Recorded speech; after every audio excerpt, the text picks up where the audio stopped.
Because you feel like you better than. Why? Because you sold a few records that the labels pushed, and you know what I'm saying, you sold a couple cans of whipped cream. You think you better than the girls that's on ground level who got to grind and get their money? You ain't better than nobody. YouTube was good. It's your boy LaRon, Potent Pondering. I'm back with another video. Please come in and thumbs up this video. Subscribe to the channel. Hit the bell notification. Hit all notifications so you have my videos in your possession each and every time that I go live or I do upload. Shout out to all of y'all. Hope y'all all doing well. It's Friday morning. Please make sure that you subscribe to this channel. Again, support the channel.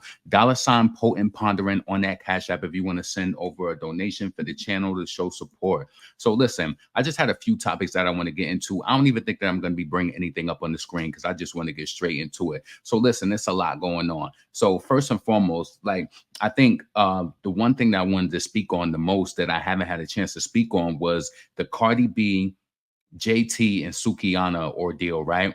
I'm not even bringing anything up on the screen. I just want to talk point blank, right? So my feelings about that is that I personally felt like the other day we seen that Sukihana came out and she was saying how, like, you know, JT cleared this up because people is tagging me, they tagging Cardi B, and she wanted JT to clear it up. JT never cleared it up, and I didn't like the way that Sukihana went about it anyway. It's almost like she's trying to bully her, like on some, like, you know, you better say something or whatever. And even though in the same breath she said that JT is cool, whatever. So Sukihana came out today. T was on cocaina, just saying all types, like, you know what I'm saying? It seemed like she was trying to like get a reaction out of JT. JT didn't respond to her, which I'm happy that she didn't, even though I'm not a fan of hers at all, right? But I see what's going on. The sad thing that I wanted to say about this is that the way that Cardi B uses black women, like Suki, you know that that line wasn't about you, and you still out here trying to spiral on JT and try to what, to show your loyalty to Cardi B. Don't you realize that she did a record with a nobody from Chicago, Fendi? Is it Fendi? Fendi the rapper? Okay. She did a collaboration with Fendi the rapper. You've been on her, you was in her music video. She still ain't give you no collaboration because you know what? The same things that she talking about today, where she talking about she about to start making videos from 2015, like how she was before, because accusing women, like accusing women of being 304s when she was one. But listen, let me pace myself because I'm getting ahead and I don't want to go into that yet. My focal point right now is that Cardi B got Sukihana out here wilding out. Pretty much, that's how I think about it. That's how I think. You got this non-black woman who's putting a battery in your back, and I'm pretty sure that y'all in some group messages or some text message thread laughing about it, right? JT ain't respond to you. And then Sukihana, you a liar, talking about that your song Casamigos was everywhere. That song wasn't nowhere. I went to your Spotify after you was trying to promote that during the summertime of your interviews. Song ain't go nowhere. So that's why you really mad at JT. And you trying to like, you trying to spark some sort of flame for your career. You know what I'm saying? First and foremost, I feel like this. Your kids should be embarrassed of the person that you are on social media. I don't care if this is just an act for money. It should be embarrassed. Nobody would want a parent that acts out the way that you do. You talk about you selling P-word. This is crazy. That's crazy to me. So I think that JT should never respond to Sukihana at all. For what? Look how hard she been trying to get her music to pop. She mad because you got a little buzz, and that's that, right? Now, let's stay on Cardi B. As it relates to Cardi B, right now, everybody knows though the happenings of what's going on with Akbar. That whole situation is like that triangulation of Akbar, the girl who punched her, and Cardi B, Star Brim. That whole angle of people, right? So the crazy thing about it to me is just that Cardi B, I said this when I went live the other day, she don't got no bad Dominican mommies fighting her battles. You know what? She chooses the black girls. She hangs around the black girls because the black girls bring her some sort of protection, and they stupid enough to do it for a few dollars in their pocket or a pair of designer sneakers or whatever. This is crazy to me. That's crazy. But I also said in my video I did the other day that Akbar was tripping because you in New York. You've been running your mouth all crazy. So you should have been on guard. But also the people that was with her should have been able to hold her down. Now, Cardi B is out here trying to, you know, act all oblivious and act, you know what I'm saying, like she don't know what's going on. Aloof. She's trying to act like she don't know what's going on. Like she's just so detached. She out here, she was at the basketball game the other day with Kivas and she the butthead to his Beavis. She out there at the game, like, you know what I'm saying? Cardi B, you know exactly what you're doing. At least what I said the other day was at least she didn't send a man to do it this time, right? And Lord knows that she probably wanted to. But My whole thing is with Cardi is why you keep using black women. You don't have no Latina friends that could have stepped up, and it's like it looks like you pander to black people, in my opinion. It looked like you doing some pandering. You don't got no baddie Latina friends. Why you have to send that black girl who looked like she need a dollar? That girl looked like she need a dollar. She looked like it.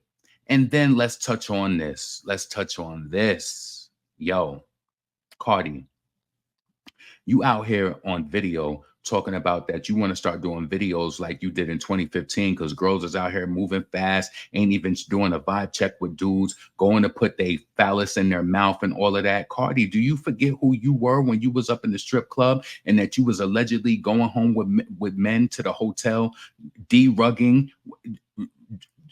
You know what I'm saying? Do you understand like what you did?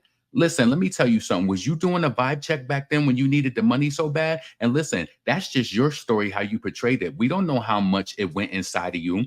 We don't know how much that it went inside of you, but I'm pretty sure that it did. I'm pretty sure that it did. What advice would you give? Give any advice that you're trying to give to women who are doing what they doing now.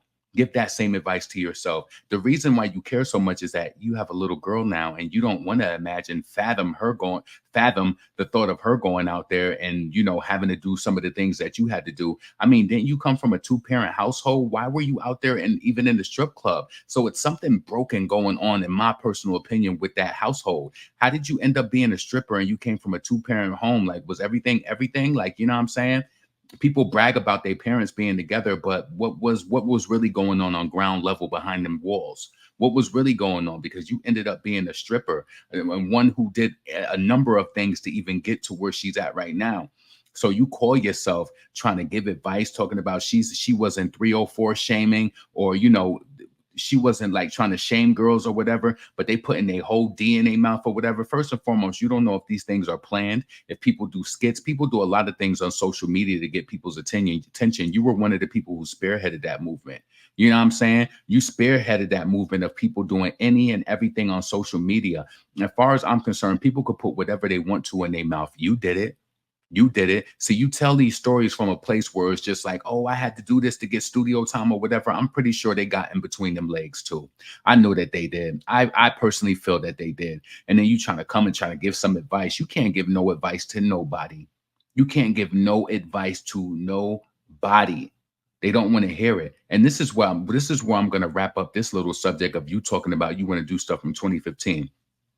Now, Cardi B released 4 songs this year. She released that freestyle she put on streaming. She released the Enough record. She released the Never Lose You remix with Follow Millie, and she released Puntaria. And all of those songs flopped, right? I told y'all they had big meetings up at the labels when they talking about like, Cardi, this is gonna be your year. That four song pile up was supposed to be they were supposed to inundate Billboard. It was supposed to be Cardi B season. It was supposed to be Cardi got 4 songs out, like boom, boom, boom. She's everywhere, right? It didn't give that effect. Now they're back at the drawing boards, and I'm pretty sure somebody threw the bug in her ear and told her, Cardi, you need to start doing stuff like you did before. Make the people love you and want you. But the big part that you guys are missing out on is the payola, the forced radio play, and the fake streams. Spotify ain't got a lie. They really streaming my music. Catch it. Catch it. You can't lie with them fake playlists in Brazil no more with all them followers on it, bringing your songs and streams and making you look astronomical. You can't lie no more. Spotify and Apple Music don't want to pay out for fake streams no more. Labels will be identified and they will be fined. You know what I'm saying? So it's just like the tricks and the games of yesteryear are over. They over. So now she want to go back and do videos that she did back in 2015 and want to give people advice that you should have gave yourself. Give that, take that advice, turn it around on yourself and heal your inner being and try to figure out why you had to do some of the things you had to do. If people want to suck phallus, they're going to do it. If people want to get hook up quick, they want to do it. It's nothing that you can say. Look at the songs you made. WAP. Look at the songs you know what I'm saying, that you made. Are you crazy? Like, advice is as good as the source. You are a woman who have cultivated your beauty. It wasn't organic. You cultivated your beauty and you really believe that you are that. You know what I'm saying? You're not that. And then you trying to speak from this high horse talking about like, and you said everything as you was explaining in that video, talking about you ain't 304 shaming and all of that. Yes, you are, because you feel like you better than. Why? Because you sold a few records that the labels pushed, and you know what I'm saying, you sold a couple cans of whipped cream. You think you better than the girls that's on ground level who gotta grind and get their money? You ain't better than nobody. And you can't give no advice to nobody. Anyway, let's move on. Last person I want to shout out is Nicki Minaj, Gag City, Brooklyn. Nicki went up for Gag City, Brooklyn. Who came out? Who came out? Young M.A. came out. Kai Sanat was there doing the Everybody Dance and all of that at the end. Who else was there? Jen Carter and also Tata performed as well. I didn't see a lot of footage of that, but that they were happy. I seen them post on their social media that they were there as well. Who else was there? Who else? Who else? Who else? Who else? Who else?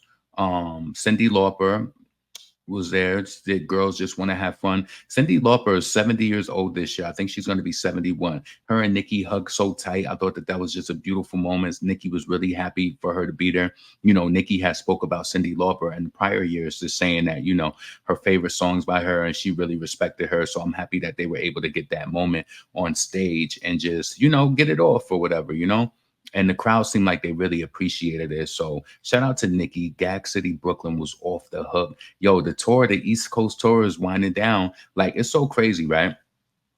I don't even know, like, so I have options pretty much, right? I don't know if I want to go. So listen, my options is open.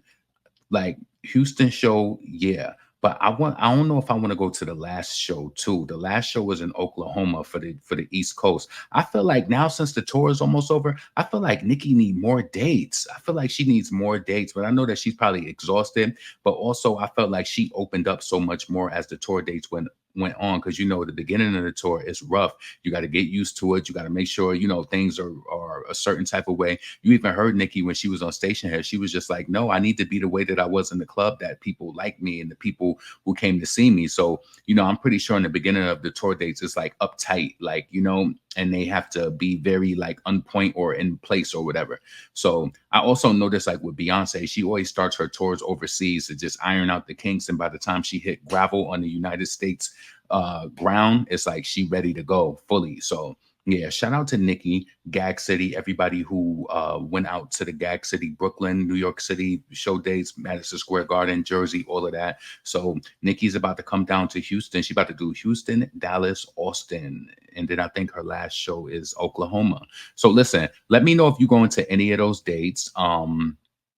Yeah. So listen, this is your boy LaRon, Potent Pondering. I ain't want to bring nothing up on the screen. Sometimes it just be feeling like it's too much. You know, I just wanted to come and straight talk. So this is your boy LaRon, Potent Pondering. Please subscribe to this channel. Please support this channel. The Cash App is on the screen. $ Potent Pondering. Shout out to all of y'all who be sending me love and sending me you know, support through Cash App. I appreciate you. Shout out to Shanique. She always show me love. Thank you so much.